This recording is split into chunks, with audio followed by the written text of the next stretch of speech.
Oke, kita mulai ya. Udah nih Pak ya? Belum online. Oke. Baik, kita mulai. Bismillahirrahmanirrahim. Assalamualaikum warahmatullahi wabarakatuh. Waalaikumsalam warahmatullahi wabarakatuh. Alhamdulillahirrahmanirrahim. Jadi syukur kita panjatkan kepada Allah Subhanahu wa taala. Alhamdulillah. Hari ini di malam minggu ini kita masih diberikan kesehatan sehingga kita dapat hadir di sini kembali bertemu secara online dalam acara webinar MicroPython ya, ESP 32. Kemudian salawat bersalam tak lupa kita panjatkan kepada Nabi besar kita Muhammad sallallahu alaihi wasallam. Allahumma sholli ala sayyidina Muhammad.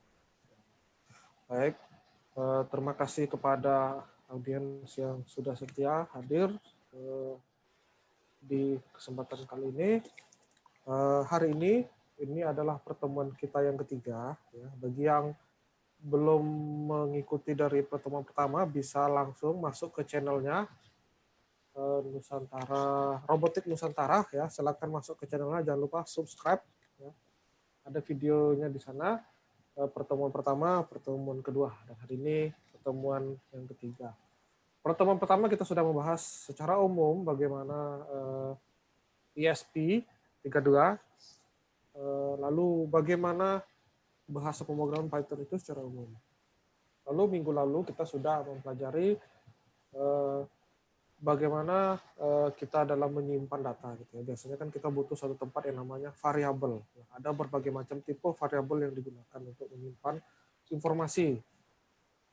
Ada kemarin ini ya integer, ada float dan seterusnya. Cuma yang agak berbeda dengan bahasa pemrograman lain, misalkan bahasa C, dia tidak perlu deklarasi khusus ya, dia secara otomatis.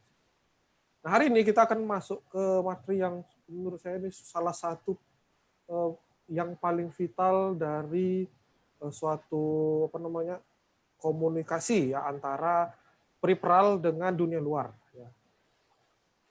Nah, seperti kita ketahui, ketika kita ingin mengeksekusi sesuatu, tentu harus ada data yang masuk untuk kita proses. Nah, tentu data itu ada berbagai macam jenisnya, ada data digital, ada data analog. Kemudian setelah kita proses data yang masuk tadi, kita harus eksekusi. Sama eksekusinya bisa berupa analog dan bisa berupa digital. Dan bisa jadi informasi itu kita dapatkan juga dari perangkat lain. Nah, kita butuh komunikasi khusus yang mungkin informasinya banyak. Kalau tadi yang input output data dari pembacaan sensor misalkan itu mungkin informasi tidak banyak. Tapi kalau ada informasi yang banyak perlu kita komunikasikan, maka perlu suatu mekanisme komunikasi khusus di situ. Nah, hari ini kita akan mempelajari itu ya. Yang pertama, kita akan mempelajari dasar-dasar bagaimana GPIO ya.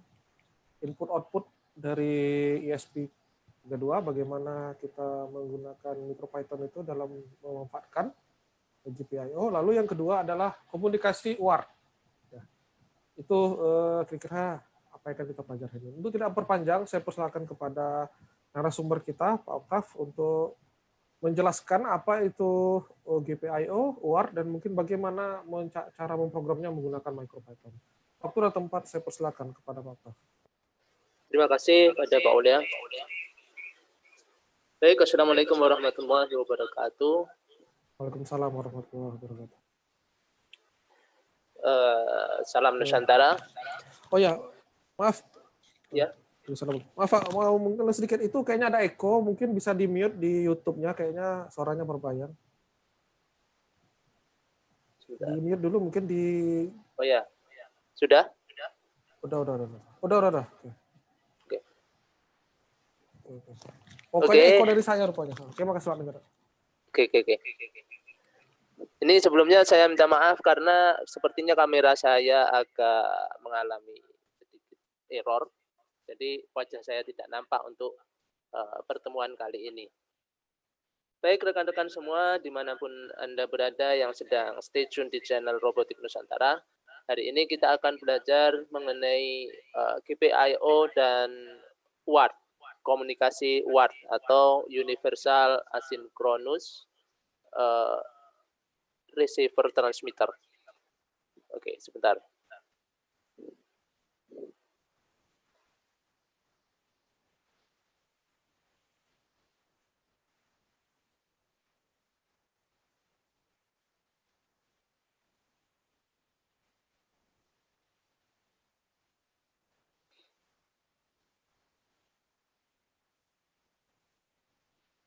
Oke. Setelah minggu lalu kita pelajari variabel, tipe data, dan konversi tipe data, ya, dasar-dasar dalam MicroPython. Hari ini kita akan belajar tentang GPIO, mengenal tentang input-output dasar yang berada di dalam ESP32, kemudian dan komunikasi UART. Ya, biasanya disebut dengan komunikasi serial ya. Biasanya ada USART atau UART. Yang kita gunakan UART saja karena supaya lebih mudah pemahamannya karena tidak menggunakan clock nanti.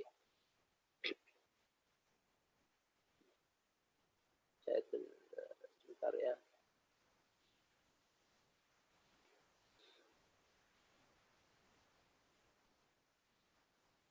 Sebentar dulu. Nah, apa sih sebetulnya GPIO ini? Mengenal GPIO ESP32. Jadi GPIO ini atau I/O itu biasa disebut dengan General Purpose Input Output. Ya. Jadi pin-pin yang berada di ESP32, saya tunjukkan gambarnya dulu.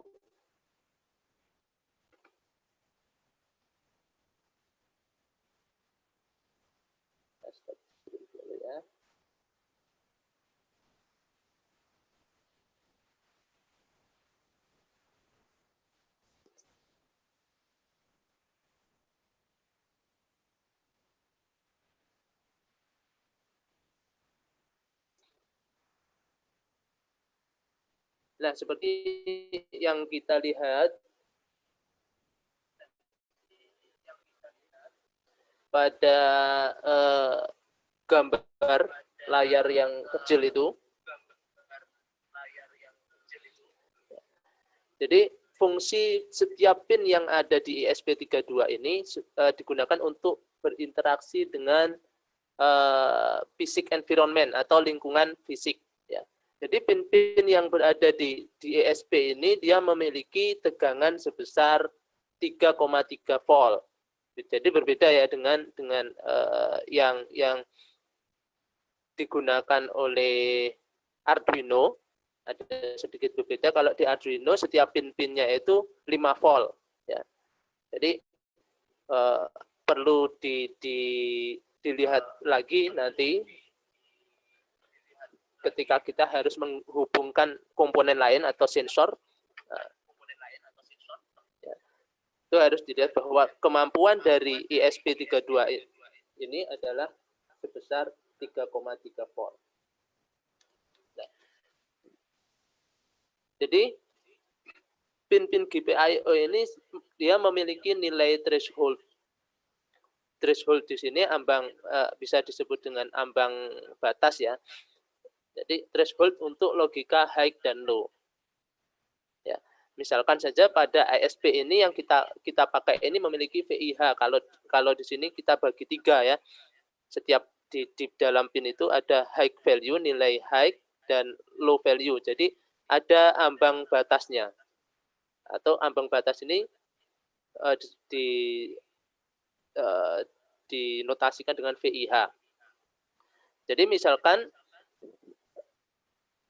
si pin ini memiliki logika high, dia tentu akan memiliki tegangan tertentu ya. Jadi di sini VIH itu kira-kira 3/4 dari VDD, di mana nilai VDD ini adalah nilai tegangan pin itu tadi ya, 3,3 volt. Jadi kurang lebih untuk high itu di pin ini dibaca logika high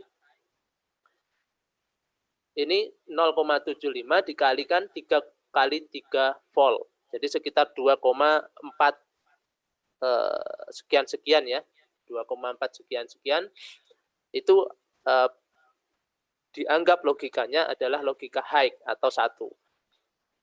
Nah, kemudian di sini ada low value, ambang batasnya di situ, yaitu VIL-nya atau disebut dengan VIL itu 0,25 seperempat kali VDD. Seperempat dikalikan 3,3.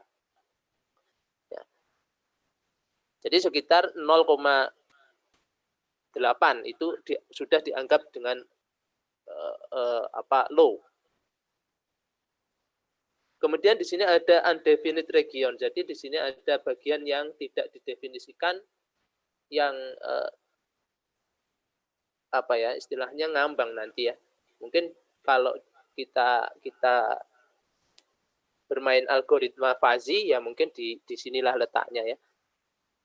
Undefinite region ini. Nah, di sini gambar dari ESP32 Development Board. Jadi ESP32 ini sudah dipasarkan secara umum. Dan boardnya pun kalau rekan-rekan ingin mengembangkannya sendiri, membuat sendiri, di internet itu sudah banyak. Bahkan dari Indonesia pun juga sudah banyak membuat dan kemudian dijual belikan ya. Nah, gambar di sini adalah kebetulan sama dengan board miliknya Duit yang saya pakai di sini. Ya, ini adalah Duit. Jadi setiap pin itu memiliki fungsinya masing-masing. Di situ ada hampir kesemuanya ini bisa digunakan sebagai PWM. Ya. Kemudian GPIO, kemudian ada UART, TX, RX. Ya. Di situ ada, sebetulnya di ISP ini ada 3 UART ya. UART 0, UART 1, UART 2. Hanya saja pada UART 1 itu tidak dikeluarkan. Karena ada fungsi tertentu di situ yang digunakan untuk sistem komunikasi yang lain. Nah, jadi di sini itu ada IC regulator, ya, IC regulator yang menurunkan tegangan dari 5 volt dari USB ini, ya, dari USB ini yang ke ESP-nya 5 volt diturunkan menjadi 3,3 volt. Kemudian di sini ada IC ya, IC untuk komunikasi USB-nya. Nah, ada kotak-kotak kecil ini, ada LED yang berwarna merah dan LED berwarna biru, di mana LED warna merah ini indikator sebagai power. Dan yang biru ini bisa digunakan sebagai indikator untuk percobaan ketika kita tidak menggunakan LED eksternal. Ini kita sebut LED internal di dalam board. Dan ini biasanya kalau di Duit ini ada terhubung dengan pin GPIO 2 di sini ya. GPIO 2 atau D2. Jadi ketika kita ingin memprogram ini, kita harus tahu dulu pemetaan dari GPIO-nya. GPIO ini karena tidak semua board ini sama. Pin-pin yang dipakai sama. Kadang GPIO 2 ini tidak dikeluarkan di D2. Gitu kan. Biasanya seperti itu. Jadi yang perlu ketika memprogram itu kita harus memasukkan pin berapa. Jangan melihat dari pin yang ada di boardnya, tetapi pin GPIO-nya.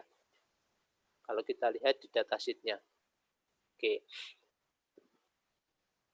Nah, ini sedikit pengenalan. Dan ini ada pin-pin ESP32. Ya. Nah, di situ, di ESP32 sendiri, dia sudah memiliki pull-up input. Jadi di dalam IC-nya sendiri bisa biasanya kalau kita menggunakan switch ya, kita bisa menggunakan pull up input. Nanti kita contohkan bagaimana cara menggunakan pull up input ini. Nah, ini ada fungsi-fungsinya. GPIO 2 sebagai input bisa oke, output juga oke. Nah, Jadi ada fungsi-fungsi khusus tertentu yang mungkin bisa dipakai dan tidak boleh dipakai untuk GPIO. GPIO 6 ini XS ya. Jadi dia terhubung dengan SPI flash integrasi dan seterusnya. Nah, ini bisa berarti kalau oke ini dia bisa digunakan GPIO secara umum, secara general GPIO. Untuk yang GPIO 36 sampai 39 ini hanya digunakan sebagai input. Ya. Kalau yang oke berarti kan bisa digunakan sebagai input ataupun output. Nah, untuk hari ini kita pelajari yaitu GPIO digital. Jadi jenis input output di dalam ESP32 itu ada dua, di mana yang pertama adalah digital. Ya, input sinyal yang akan diterima hanya ada dua kondisi, di mana iya atau tidak, dan atau logikanya 1 atau 0, high low, on off. Jadi output sinyal yang akan dikirimkan ini hanya ada dua kondisi, yaitu 1 dan 0 saja, atau high dan low.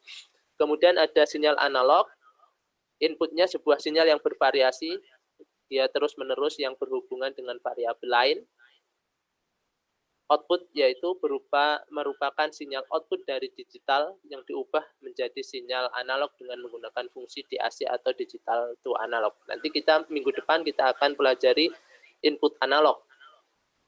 Input analog, PWM, dan timer atau interrupt ya, kita minggu depan. Nah, itu tadi GPIO. Baik, kita contohkan saja untuk GPIO digital di sini. Kita mulai dengan built-in LED. Kita bisa cobakan di sini. Di sini ada hand-on. Nanti kita akan memanfaatkan built-in LED yang ada di ESP ini ya. Kita gunakan metode RIPL. Kita coba.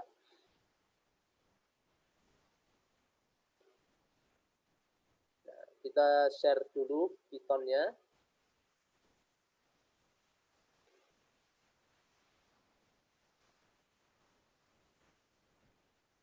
Ini jangan lupa kita sambungkan dulu ke USB.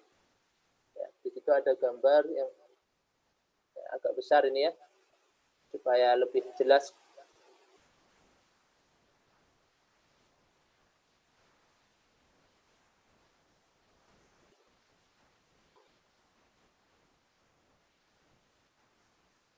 Oke. Nah, tadi kita mencoba untuk menghidupkan LED yang berada di apa namanya ini,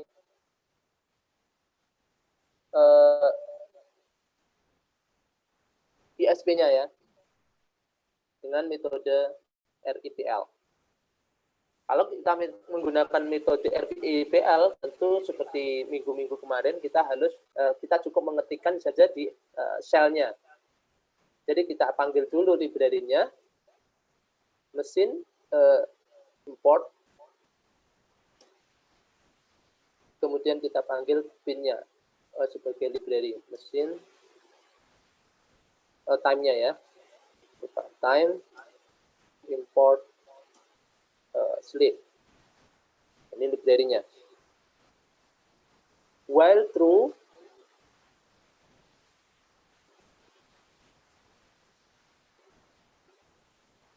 pin, karena di situ LED built-in-nya itu berada pada GPIO 2, kita ketikkan saja angka GPIO-nya, nomor GPIO-nya sebagai pin output. Value-nya adalah 1. Kalau value 1 berarti nanti dia akan hidup.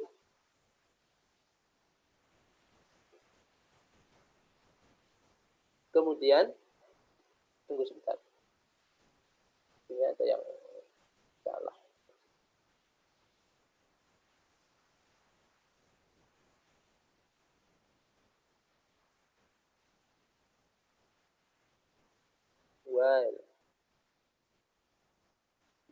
through pin 2.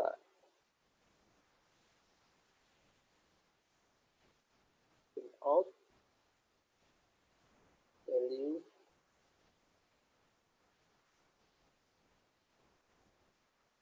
slip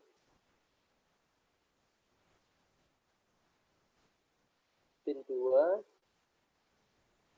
pin out value-nya 0, slip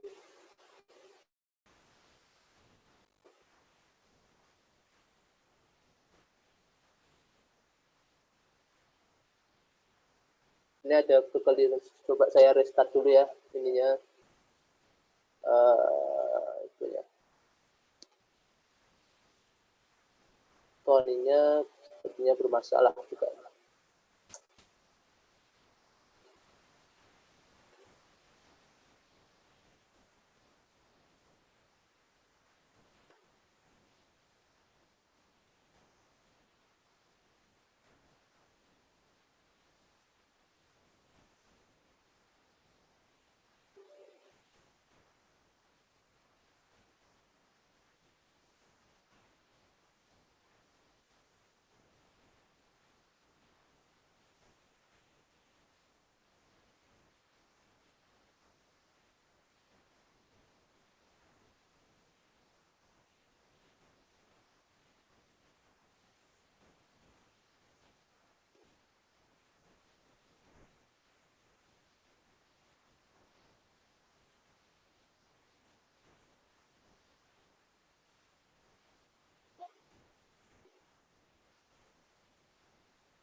From mesin import pin, kemudian from mesin time import slip while true. Jangan lupa itu menggunakan true, false-nya itu menggunakan huruf besar di depannya. Kemudian di situ ada pin, kita panggil pin 2, pin dot sebagai output value 1.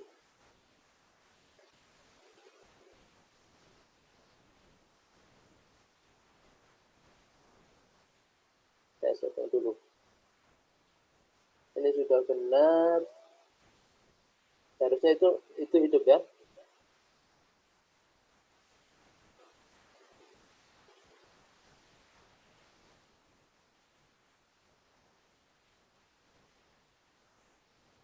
Agak bermasalah. Kemarin sudah bisa.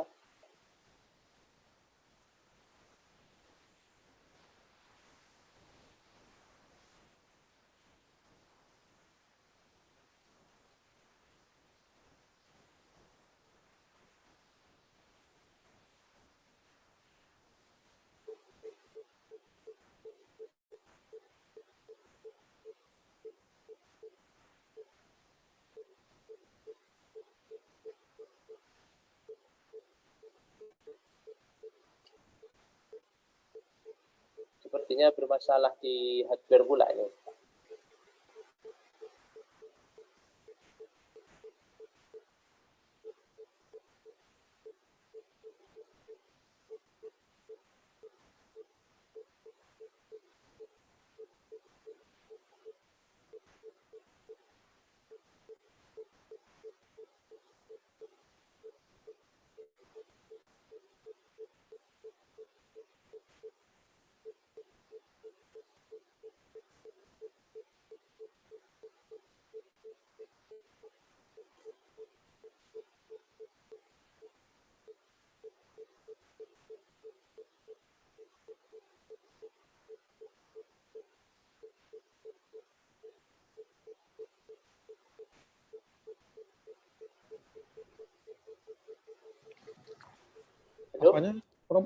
Sepertinya bermasalah sepertinya hardware saya, Pak. Oh, itunya. Laptopnya. Oh, laptopnya. Aduh. Berarti di restart dulu atau gimana? Ya, saya reset dulu aja ya. Oh ya, restart dulu aja lah ya. Kita tunggu saja. Ini. Ya. Saya jadikan host. Oke, itu di apanya tapi masih online kan? Yang HP-nya kan, yang tampilan ISP-nya?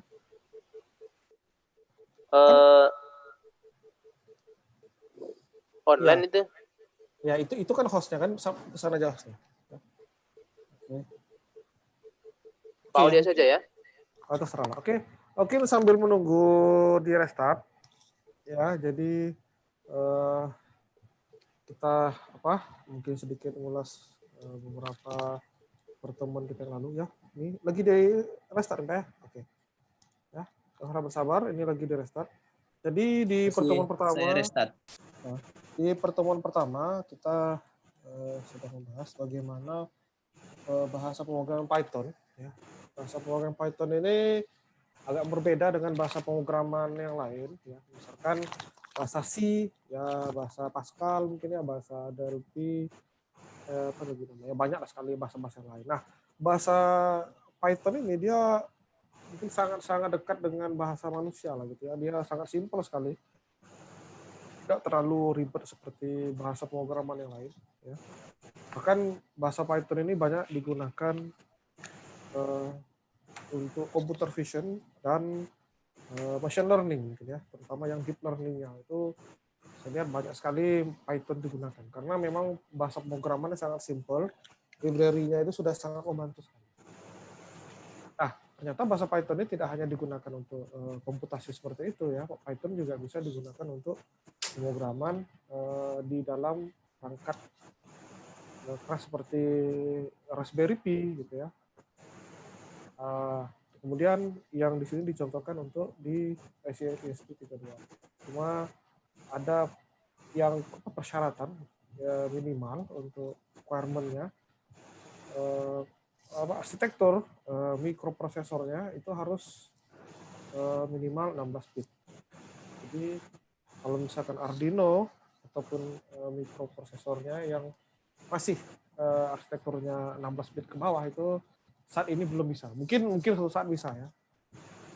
Kita nggak tahu ya. Lalu dalam pertemuannya kita sudah minggu lalu sudah membahas bagaimana pemrograman dasarnya, lalu data-data tadi disimpan dalam variabel. Kemarin itu kita belajar variabelnya namanya float, integer, lalu ada yang tuple gitu ya, terus apa lagi kemarin ya, karakter string gitu, terus apa lagi kemarin ya. Nah itu nanti akan menyesuaikan dengan kebutuhan pemrograman kita gitu. Apalagi kalau kita ada proses komputasi, tentu setiap hasil perhitungan itu tentu tidak terlepas dari proses penyimpanan data. Ada data masuk, misalnya data input, lalu data ini mau kita proses, tentu data hasil prosesnya tidak kita tumpuk di variabel yang sama, tentu kita simpan di variabel yang berbeda. Lalu untuk proses yang lain juga tentu ada peruntukannya masing-masing. Ada yang misalkan variabelnya itu tidak boleh berubah. Misalkan. Kita menggunakan tipe data tertentu ya, kemarin sudah kita anukan. Nah, kira-kira itulah minggu lalu ya, kita mengulas pertemuan kita sebelumnya. Oke Pak Aulia. Gimana? Udah bisa? Sudah bisa ini. Oke. Yang mana nih berarti sekarang nih yang oke, bentar ya, saya ini kan sudah. Silakan Oktav mungkin ini kan lagi sudah lagi reconnecting mungkin ya. Oke, ini sudah. Sudah ya. Sudah, silakan Pak dilanjut ya. Berarti udah. Oke.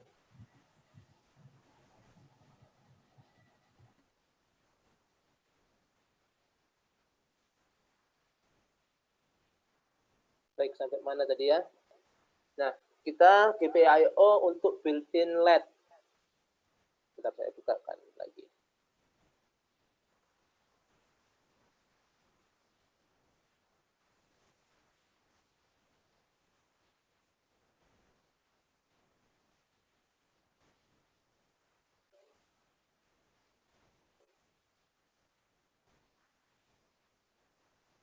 Nah, di sini jangan lupa kita hidupkan terlebih dahulu.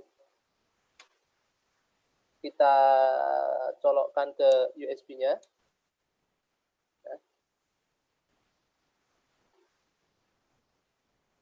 bentar saya share screen.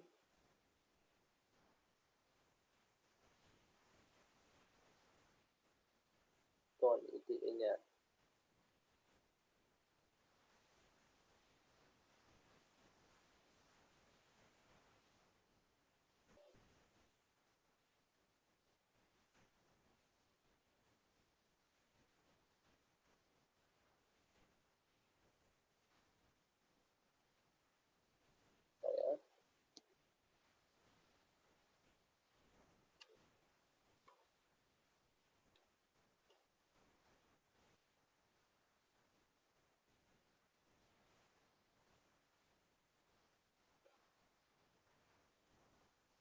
Ya, harus ganti dengan kabel yang lain ini.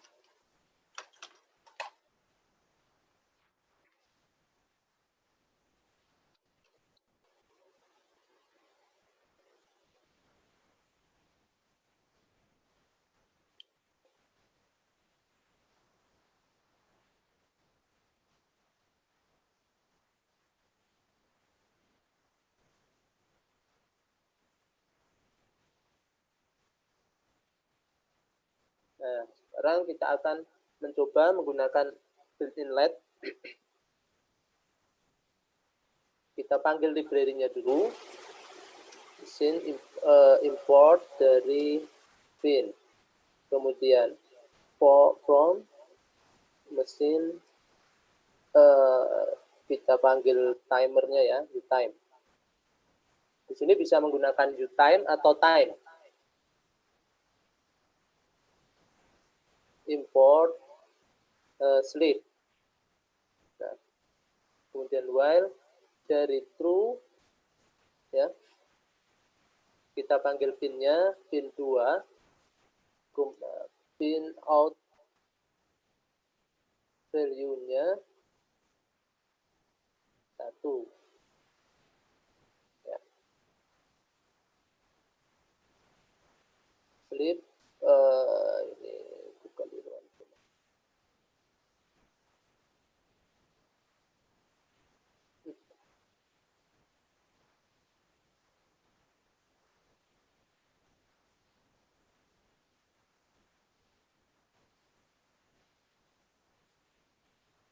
Kok hilang ya? Terus lihat referensinya dulu.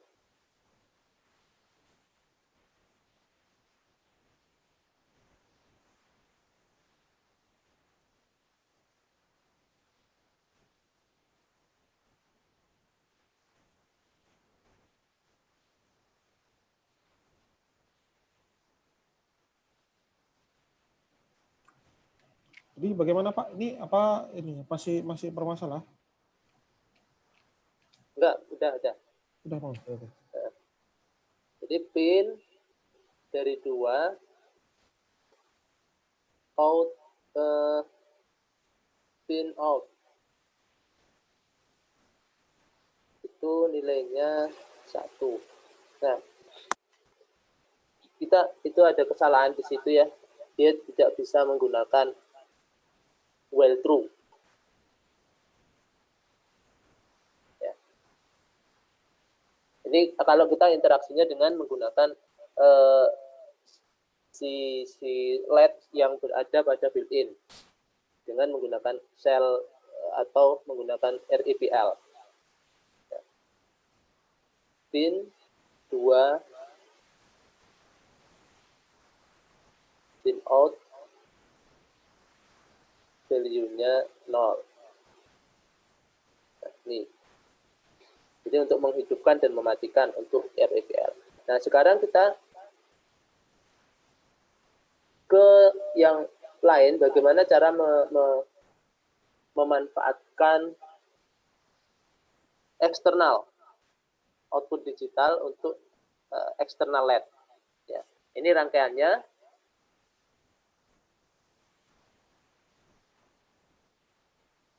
Untuk yang eksternal LED,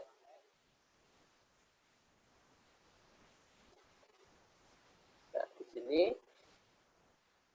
Jadi kita akan merangkai LED 5 mili dengan resistor. Kita menggunakan pull down ya, ini pull up 220 ohm sesuai dengan gambar ya. Kemudian kita akan ketikkan program di samping ini ya. Program di sini kita ketikkan dengan cara metode save file ya. Tidak lagi dengan RIPL. Jadi rangkaiannya kita menggunakan LED. Di sini saya menggunakan LED warna kuning. Ya.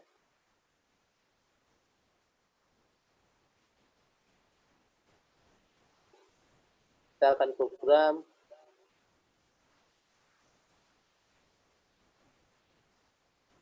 menggunakan save file. Jadi ini from mesin dari import print, kemudian from mesin import sleep untuk sleep time. Kemudian di sini kita buat variabel dari LED. LED itu kita definisikan pin. Berada di sini saya menghubungkannya LED ini ke D4. Berarti kita masukkan pin 4-nya, GPIO 4-nya. Ya, kemudian kita panggil pin sebagai output. Ya. Kemudian di sini saya akan membuat sebuah fungsi. Fungsinya nanti adalah untuk menghidupkan dan mematikan LED secara looping 5 kali ya. Kita buat fungsi, kita definisikan fungsinya. Saya beri nama blink LED. For I dalam ring 5. Berarti di sini nanti saya akan memanggil fungsi ini supaya LED itu hidup on off 5 kali gitu ya. Kemudian saya panggil variabelnya tadi LED itu on ya. Ketika on saya akan menampilkan print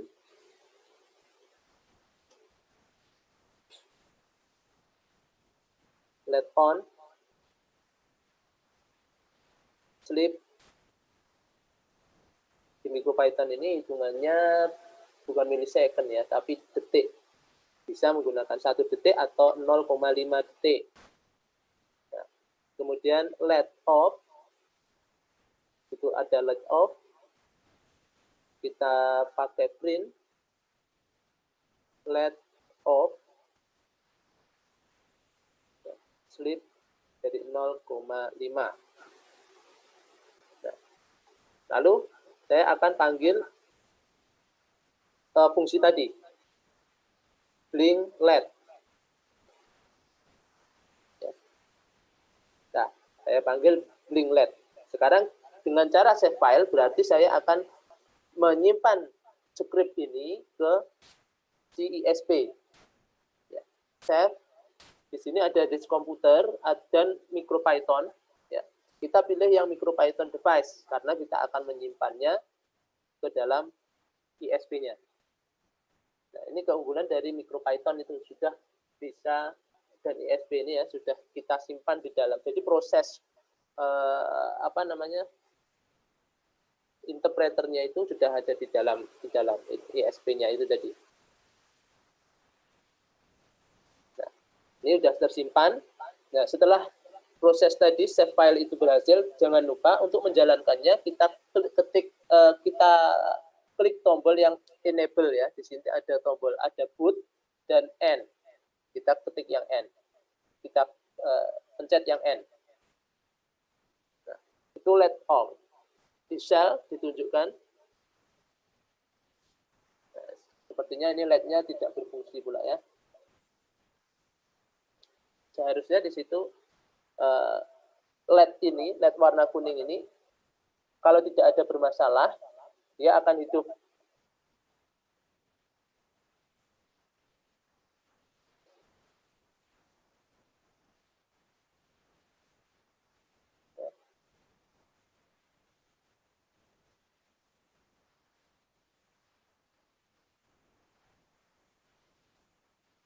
Dia akan hidup berkedip-kedip on off. Kita gunakan LED internal saja. Sepertinya ada bermasalah.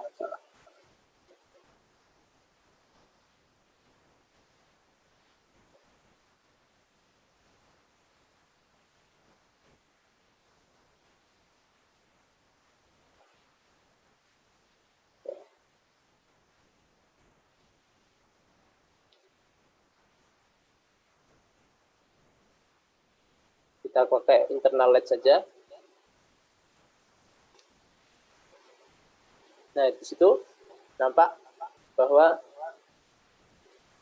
LED internalnya berhidup on off selama 5 kali. Sebanyak 5 kali. Ya. Ini saya pindah dari 4 tadi, dari pin 4 ke pin 2.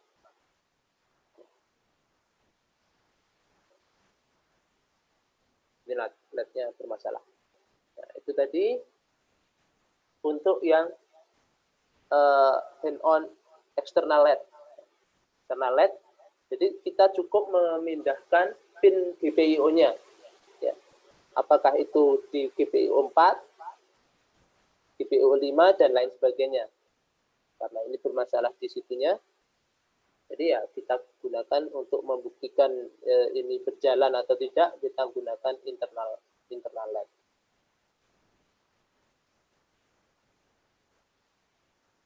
Oke. Nah, selanjutnya kita akan berinteraksi dengan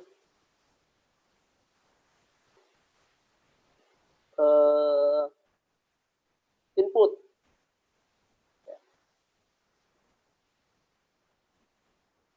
Input digital. Di sini input di sini itu ada, kita bisa menggunakan pull down ataupun pull up. Ya. Bisa menggunakan pull up yang berada di dalam rangkai yang berada di dalam ESP32-nya, atau seperti rangkaian seperti ini. Kita memanfaatkan pull down ataupun pull up, di mana resistornya diletakkan di eksternal. Nah, sebetulnya sama saja caranya. Ya. Jadi di sini saya contohkan saja untuk yang pull up saja ya, pull up internal supaya mudah. Jadi di sini saya hubungkan ya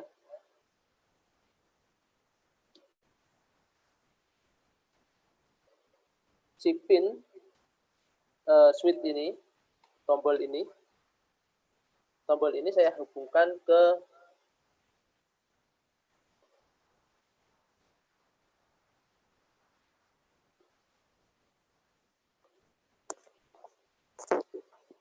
pin D5 ya, misalkan saya ambil D5, kemudian satu lagi kaki satunya ke ground.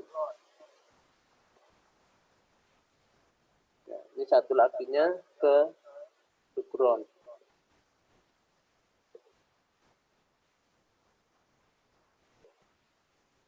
Oke. Nah, saya contohkan ini menggunakan pull up yang berada pada rangkaian, berada pada ESP-nya. Ya. Jadi tidak menggunakan pull up eksternal. Caranya pun sama. Caranya sama di sini. Hanya saja perbedaannya kita menggunakan pull up yang berada di ESP32 atau kita menggunakan rangkaian resistor yang pull up ataupun pull down di luar rangkaian ESP-nya.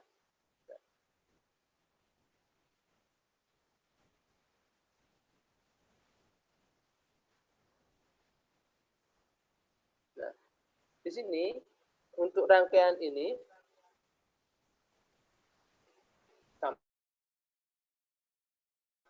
selalu ambil ini ya, di atasnya itu library-nya kita definisikan, karena di sini saya menggunakan LED yang berada di DSP, kita cukup lebih sederhana ya, lebih sederhana, kita pakai itu aja, LED yang berada di DSP. Kemudian tombol ya, kita definisikan tombolnya itu, buttonnya itu adalah tombol pin sebagai, tadi saya letakkan pada GPIO 5. Pin di situ sebagai in. Ya, di sini sebagai input. Ya, kalau kita menggunakan pull up yang ada di SP ini, kita tambahkan pull up ya, di sini. Tetapi kalau kita menggunakan eksternal button, tombol eksternal, kita tidak perlu menambahkan pull up ini. Ya, kalau ada rangkaian resistor di luar ini, di luar ESP-nya, entah itu pull up atau pull down, kita tidak perlu menambahkan pull up tadi. Karena kita ingin mengaktifkan pull up yang berada di dalam ESP, kita tambahkan pull up. Oke. Nah, sekarang kita buat while true. Ya. While true, LED. Di situ nilainya apa? Value-nya adalah berdasarkan dari tombol tadi. Tombol value. Ya. Kemudian saya akan mencetaknya ketika di situ diklik tombol.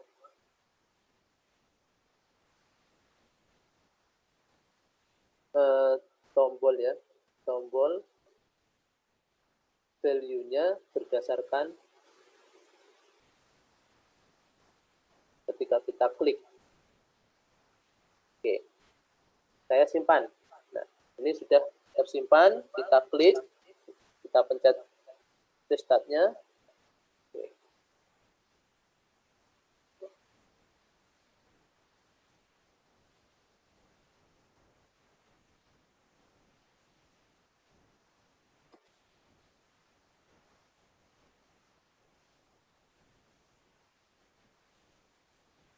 Maaf, ini ada kekeliruan pula ya. Bentar, saya lihat dulu.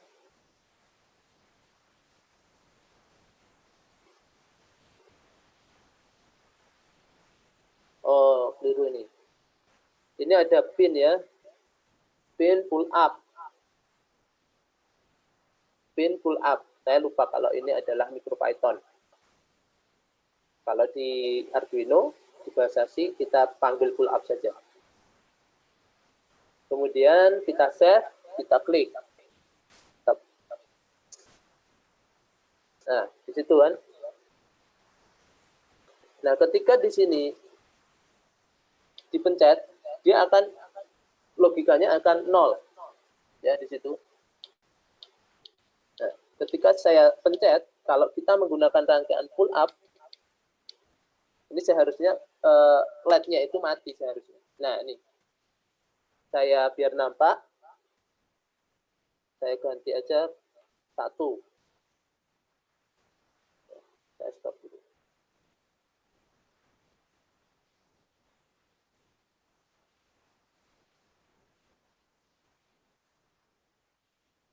Nah, situ. Jadi ketika tombol ini saya pencet, nah, si LED ini akan mati, 0, nilainya 0. Ya. Mungkin dasar-dasar pull up dan pull down harus dipelajari terlebih dahulu ya. Jadi kalau dia pull down, normalnya logikanya adalah 0. Ya, kalau pull up, logikanya normalnya adalah 1.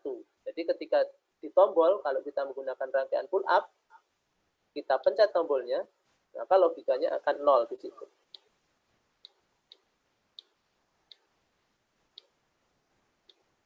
Jadi harus ada delay di sini menggunakan sleep biar tidak terjadi bouncing ya. Kalau dipencet-pencet terus ini kan jadinya ada bouncing, jadi tidak ada respon nanti di situ. Nah, itu tadi.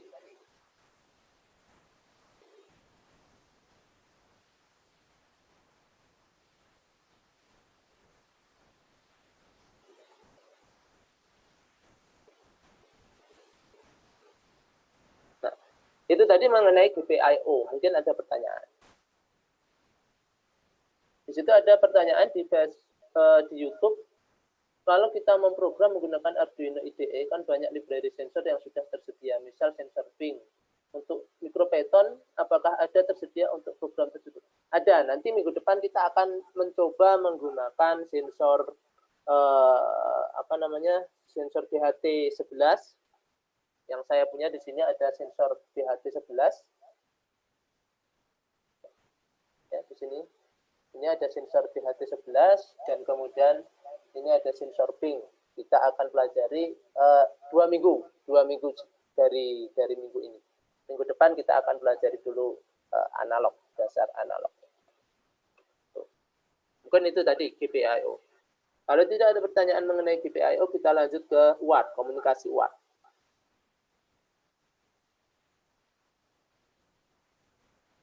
Nah, di sini UART atau biasa orang mengenalnya dengan UART. Jadi komunikasi itu ada UART dan USART ya. Kalau UART itu tidak memerlukan clock. Ya. Kalau USART ya tentu ada clocknya karena ada sinkronisasi antara si transmitter dan receivernya. Jadi dia prosesnya di sini adalah mengkonversi byte data yang diterima dan dikirim menjadi sekumpulan data biner. Jadi yang dikirim nanti, kalau misalkan kita mengirimkan karakter H, dia akan diubah dulu ke dalam bentuk ASCII, ya nanti akan dikonversi ke biner, data-data biner. Jadi ada 0 sampai 7 bit. Ya.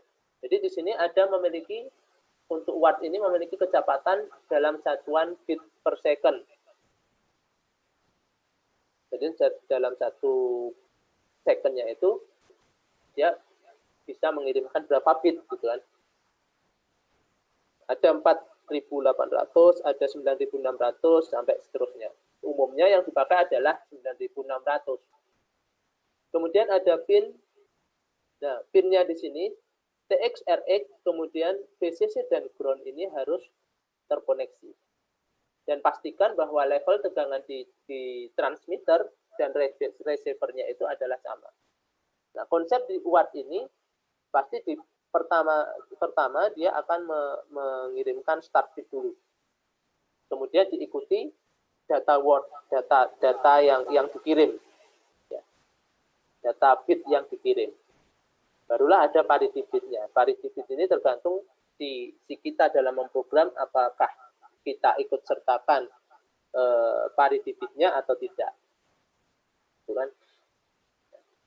Itu tadi UART. Kemudian yang perlu kita ketahui juga di sini ada ASCII, tabel ASCII ya. Jadi di sini ada konversi. Kalau kita ingin mengirimkan A misalkan ya, karakter A, berarti dia sebetulnya dia akan nilainya adalah 65. 65 ini berapa ya? Bitnya kalau nggak salah 01001001 kalau nggak salah ya. Untuk bit ini. Bit. Jadi yang tersimpan di sini nanti data wordnya adalah 0100, jadi data karakter tadi konversinya. Jadi kita perlu ketahui tabel ASCII ini. Jadi sebetulnya ketika kita mengirim karakter A, berarti adalah nilai desimalnya ini, heksanya ini, oktanya ini, binernya sekian gitu kan. Nah, oke, kita langsung saja. Bagaimana sih cara mengirimkan karakter menggunakan MicroPython? Nah,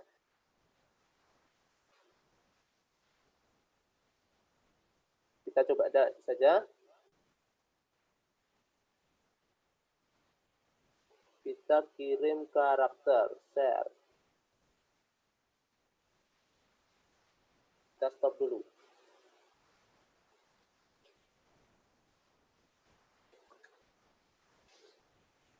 Kita akan kirimkan karakter. Membuat kirim karakter.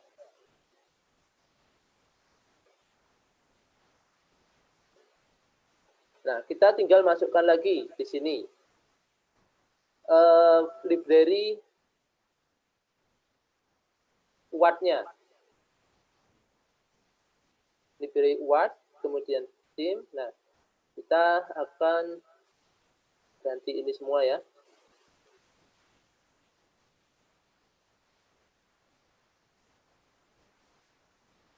Kita buat variabel Word.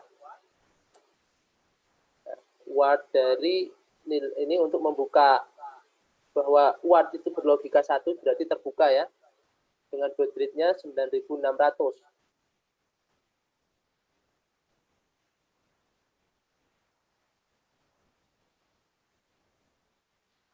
Kirim karakter berarti kita panggil Word berupa read. Kita aktifkan read. Print misalkan hello world. Ini karakter ya. Hello world. Sleep 1. Oke, saya simpan.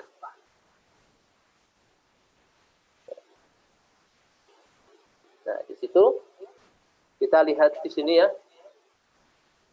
Setelah saya memprogram ini, berarti si ESP itu akan mengirimkan ke command prompt kita atau shell kita berupa itu tadi hello world. Ya. Hello world. Nah, itu untuk kirim karakter dari ESP ke PC, ke terminal kita. Nah, sekarang bagaimana kalau kita ingin menerima karakter? Terima karakter. Terima karakter. Saya aktifkan dulu mesin import. Ketika saya ketik H di laptop, di tombol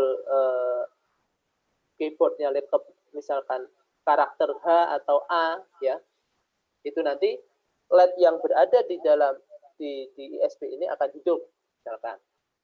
Berarti di situ mesin Word-nya tetap, ya. From kita aktifkan lagi mesin dari import pin. Ya.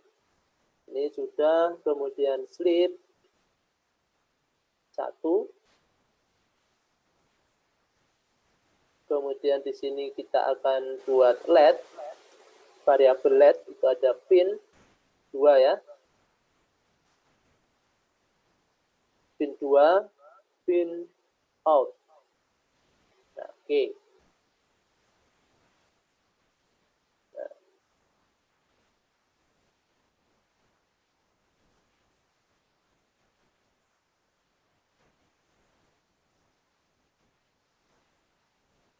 Tuh. Nah, sekarang saya ingin membuat variabel input untuk user. User input misalkan. User input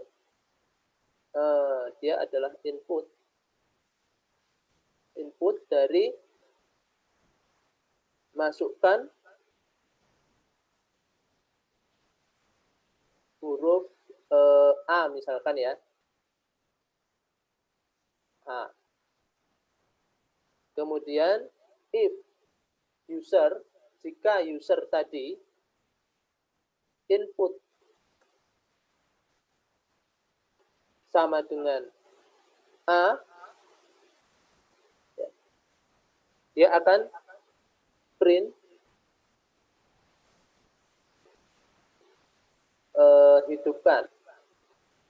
hidupkan LED di ISP 32. Sleep 1.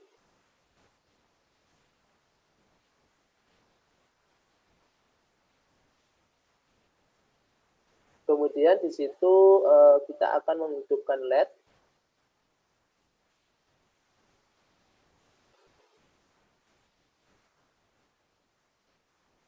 Kita berarti harus biner ya. Kita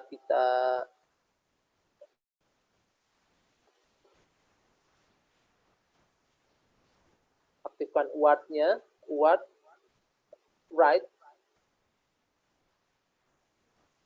byte dari huruf A tadi, kemudian print,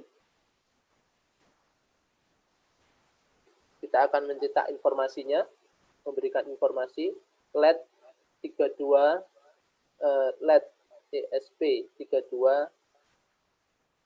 sudah hidup misalkan ya. Nah, jangan lupa di sini kita panggil LED value 1.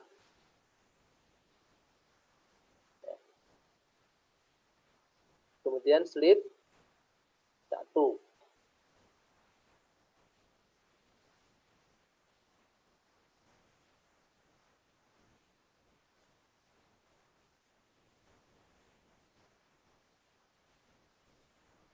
Oke ya. Nah, sekarang else-nya apa? Else print salah input. Jadi di sini kalau saya memasukkan selain huruf A, maka dia akan inputnya dibilang salah. Oke. Oke, kita save. Kita coba jalankan. Nah, ini masukkan huruf A di situ ya. Masukkan huruf A. Saya akan masukkan huruf A. Ada kesalahan. Ini biasanya crash. Shell yang ada di MicroPython-nya terminalnya ini komunikasinya crash.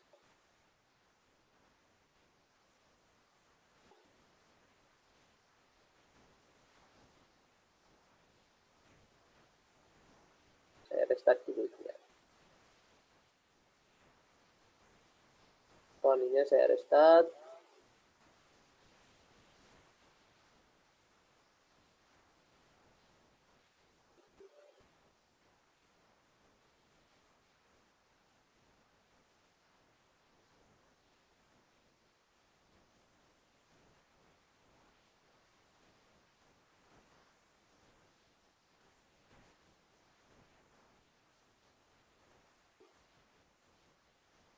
Oke, di situ masukkan huruf A. Hidupkan LED di ESP32. Ya. Di situ kan ada, berarti ketika saya mengirimkan karakter A, berarti di pin 2 GPIO 2 untuk LED warna biru itu akan hidup. Ya, tergantung kita memodifikasi programnya seperti apa nanti ya. Saya ingin menghidupkan ketika saya tombol A, ya, misalkan saja, nih.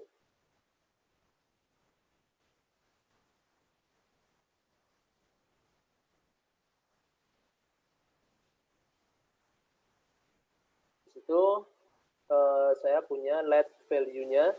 Ya. LED value kita buat sleep. Sleep 1, LED do.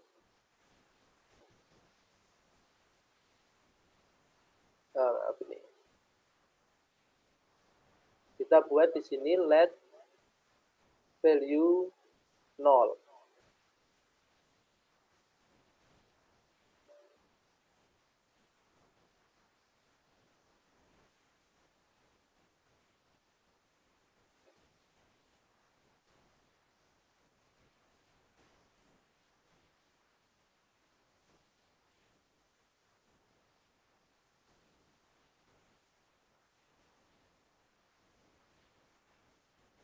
Karakter H. Nah, ini sepertinya memang kayak gini ya. Tony ini antara ketika saya kirimkan karakter harus di restart terlebih dahulu. Jadi di sini langkahnya kalau kita baca, kalau saya kirim H, maka LED tersebut akan hidup selama 1 detik, kemudian dia mati. Ya. Kemudian saya kirim H lagi, dia akan hidup, kemudian secara otomatis dia mati. Ya, tergantung kita memodifikasi si programnya seperti apa.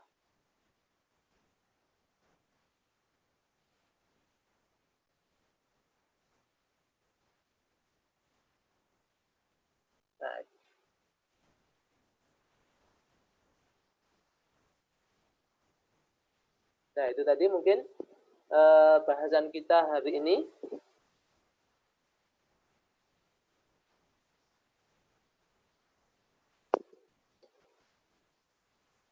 Apakah ada pertanyaan dari rekan-rekan semua? Itu tadi ya, untuk yang bertanya mengenai memprogram menggunakan Arduino IDE, banyak library itu kan. Itu tadi kita akan bahas 2 minggu dari sekarang ya, di pertemuan ke-5. Nanti cukup memanggil library untuk MicroPython yang menggunakan ultrasonic ping. Mungkin itu tadi Pak Audia untuk hari ini. Kita berjumpa lagi minggu depan. Saya kembalikan ke moderator. Baik, terima kasih kepada narasumber kita, Pak. Hari ini sudah menunjukkan pukul 21.19 ya. Jadi tadi walaupun sempat ada sedikit permasalahan teknis, tapi kita secara umum tadi sudah melihat bagaimana secara umum menggunakan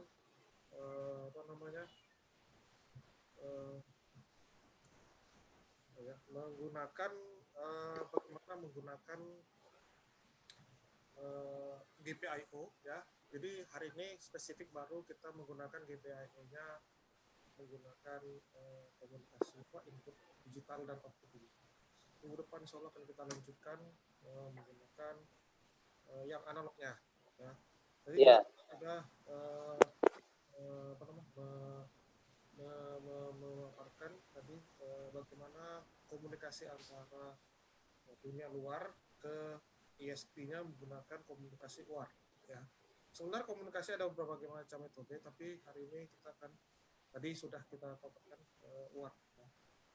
Nah, jadi jangan sampai ketinggalan minggu depan yang komunikasi analog, dan minggu depannya lagi. Nah, tadi seperti janji narasumber kita akan coba bagaimana menggunakan beberapa sensor yang mungkin populer digunakan ya. Dan ini sebenarnya kalau sudah materi 2 minggu berikutnya sudah ini, itu sudah hampir inilah ya, IoT-nya sudah ini, tinggal kita sedikit pelajari bagaimana mungkin mengkomunikasikannya lagi dengan jaringan. Nah, itu sudah lengkap lah mungkin IoT-nya gitu ya. Nah, oke, menarik sekali. Mungkin kita cukup sekian pertemuan kita hari ini, semoga bermanfaat. Jangan lupa sekali lagi subscribe ya channel Robotik Nusantara ya. Yang mungkin masih belum paham bisa nanti disaksikan lagi ininya. Kalau suka dengan video ini di like ya, share. Kita jumpa lagi insyaallah minggu depan. Mungkin sedikit pesan dari sponsor, ajaklah kawan-kawan yang lain yang karena ilmunya sangat bermanfaat, apalagi sekarang kan sudah zaman industri 4.0. Ini merupakan mungkin sudah salah satu nilai tambah khususnya mungkin untuk mahasiswa ya, karena ini kan persaingan semakin ketat. Kalau kita bisa mengerti materi-materi yang mungkin menunjang industri 4.0 lah, itu mungkin salah satu nilai plus. Oke, terima kasih kepada Pak Oktaf. Kita sama-sama ucapkan alhamdulillahirrahmanirrahim. Mohon kita hari ini. Assalamualaikum warahmatullahi wabarakatuh. Waalaikumsalam warahmatullahi wabarakatuh. Oh ya, itu ada pertanyaan. Untuk pertanyaan disimpan saja untuk minggu depan ya. Oh, oke. Karena sudah berakhir nih. Tutup ya, oke. Ya. Terima kasih, oke ya, tutup ya. Oke.